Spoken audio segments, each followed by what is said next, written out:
nossos milhares, quiçá milhões de fãs. Mais um vídeo gravado de análise de um pós-jogo. Motivos, filho. Hoje é dia de ficar com meu super e não vou conseguir ficar tanto tempo com vocês como na live. Mas a gente tinha muito que falar. Eu sei que vocês têm muito para comentar e eu já peço para que você comente nesse vídeo, porque o Remo foi derrotado por 3-1 em Brusque.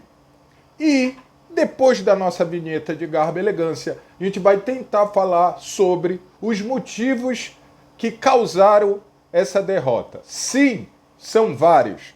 Queres saber o que eu acho para tu concordares ou discordares de mim aqui nos comentários? Vem com nós, papi! Nação Querosense, mais um vídeo, análise, Brusque 3, Remo 1. Como você já deve ter visto, na descrição do vídeo, eu elenquei algumas coisas que eu acho que causaram a derrota do Remo. Vamos lá! Eu nem vou fazer por ranking do que foi mais importante para isso. Vamos lá. Primeiro, a saída do Pingo. O Pingo vinha fazendo muito bom jogo, além do gol, tá? E como eu falei na live pré-jogo, ele preferiu continuar com a boa saída de jogo do Marco Júnior na primeira volância e o Pingo sendo o cara pela direita como segundo homem e o Arthur deslocado para a esquerda, porque ele mudou o meio de campo do Remo, atendendo a muitos, né, que não queriam o Arthur e Siqueira juntos. Ele começa assim, o Remo vai bem dentro daquele gramado horroroso. E a gente vai falar mais do gramado. A saída do Pingo. Porra, Paulo, mas a saída do Pingo ocasionou tanto problema? Sim, porque a entrada do Shoa foi um erro do Felipe Conceição. Por que, Paulo, a entrada do Shoa foi um erro? Pelo Shoa? Não. O Shoa com certeza daqui a pouco vai estar melhor, deve voltar a ser titular ou entrar constantemente. O problema é que o Shoa estava 40 dias sem jogar, entra numa fogueira, num campo horroroso, ele claramente estava ainda normal, fora da forma ideal, não tinha condicionamento de jogo, né, tempo de jogo. Ele vai para primeiro volante, o Marco Júnior vai para segundo volante e aí tudo desanda. Perdeu-se o Pingo, o Shoa não entrou bem, o Marco Júnior na segunda volância foi mal, sentiu fisicamente o jogo ali. A entrada do Shoa, para mim, um erro do Felipe Conceição. E como eu gosto de dar alternativas, mesmo estando errado, poderia muito bem entrar pela direita o Neto Moura, que estava no banco, e ficava o Marco Júnior ali na primeira volância, e caso ele cansasse, aí tudo bem, não teria outro e traria com o Show. Mas ele ser a primeira opção, para mim, é um erro do Felipe Conceição. Ponto? Vamos lá. O gramado não existe, não tem condições. Ter um jogo desse não tem condições. Mas ok, já tiveram outros, é aquele o gramado e tal. Número 3. Vamos lá. Vocês conhecem aqui, gosto muito pouco de dar margem para esse negócio de árbitro, roubou, não roubou e tal. Então esse termo roubo não vai entrar. Mas espera aí, o VAR estava com problema nas linhas? Estava com problema nas linhas, né? Beleza. Como é que o gol irregular, o segundo gol irregular, não é nem chamado ou não viram, e o pênalti, que foi pênalti, é dado? É um lance super parecido. Mão, bola, mão, bola. Como é que é a interpretação foi diferente? E, se quisesse, ainda podia dar uma falta. Fora que no segundo tempo, que é aquela arbitragem silenciosa de faltas, muitas faltas no jogo onde bola aérea e bola parada são decisivos num gramado daquele. Então a arbitragem está aí. Depois disso, o Brusque e o Edu. O Edu é o centroavante que vocês que queriam o Real 9, esse sim. O que esse rapaz sabe de jogar bola, entende de bola, é uma enormidade. Perdeu gols, o Thiago salvou, perdeu o pênalti, e aí marca o terceiro e acaba com o jogo. E para completar, vai pro gol e o G2 consegue perder um pênalti para um atacante no gol, que brinca no rachão. Vamos lá. Isso não tem nada a ver com falso 9 ou com real 9. Tem a ver com qualquer outra coisa menos com isso. Ponto. Real 9, Neto Pessoa, que durante o jogo no grupo de Garba e Elegância, quem quiser ser, seja membro, o link tá aqui, eu falei, cara, eu botaria o Neto Pessoa, porque é um 9, ele pode segurar mais a bola lá, a bola não estava parando, mesmo o primeiro tempo do Remo sendo legal, eu vou voltar no primeiro tempo. Mas o Neto não conseguiu nada disso. O Neto pouco participou. E quando participou, que ficou com a bola à sua feição, fez o que os outros atacantes do Remo estão acostumados a fazer. Paulo, tu já estás queimando o Neto Pessoa? Obviamente que não. Eu estou querendo dizer que nem sempre é do jeito que se pensa.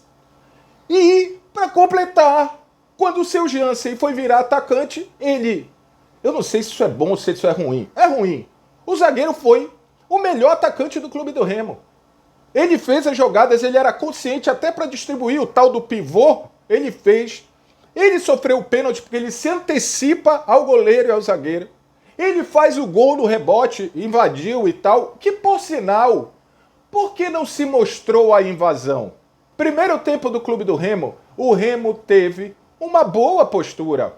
O Pingo muito bem ali, o Marco Júnior mesmo naquele campo conseguindo distribuir a saída de jogo. O Arthur, né? O Vitor Andrade mais uma vez abaixo do que pode. O Tocantins tentando. O G2 também ali se movimentando. E antes que falem do tal falso 9, o G2 desceu várias vezes. O G2 apareceu na meia da armação várias vezes. Não estava bem, o gramado não ajuda, né? Isso não tem nada a ver com pênalti. O pênalti perdido para aquele cara ali é um absurdo, me desculpa, G2, é um absurdo. Quando há a mudança do Pingo por necessidade, e que pena da lesão do moleque, porque o moleque está evoluindo, o moleque está crescendo, está ganhando confiança e está jogando bem. Está batendo até os escanteios, uma bola aérea, mas continuo insistindo. A bola parada do Clube do Remo é uma inércia. Nada acontece. Raramente acontece. Raramente acontece. Mas é quase nada. Quase nada. E isso é um problema. Isso é um problema que o seu Felipe Conceição tem que evoluir. Se não der agora, mas é um ponto de atenção muito claro.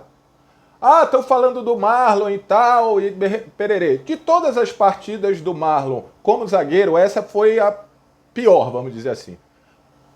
Deixou passar várias bolas e fez uma falta que um cara da experiência dele não pode nem tomar a passada da bola, dar o bote errado na bola e muito menos fazer aquela falta ali, até porque tinha cobertura mesmo que o cara fosse para dentro da área, dali sai o gol e aí o Remo fica muito nervoso, o segundo gol sai, o Remo piora, aí o Remo tenta e para mim o Felipe insiste naquela ousadia extrema que desconfigura o que o Remo tem de melhor, que é saber o que fazer no campo mesmo quando não dá certo. Aí o Remo não sabia o que fazer no campo, não estava dando certo, e quando não está dando certo, quando você não sabe o que fazer, você não tem a sua base para tentar, né, peraí, vamos fazer aqui o que a gente sabe e tal. Então, foi um equívoco. O Brusque teve várias chances. Tem uma coisa boa aí, para falar do copo meio cheio, o Remo tem 2 bons goleiros, né? Thiago jogou num gramado ruim para goleiro, foi bem,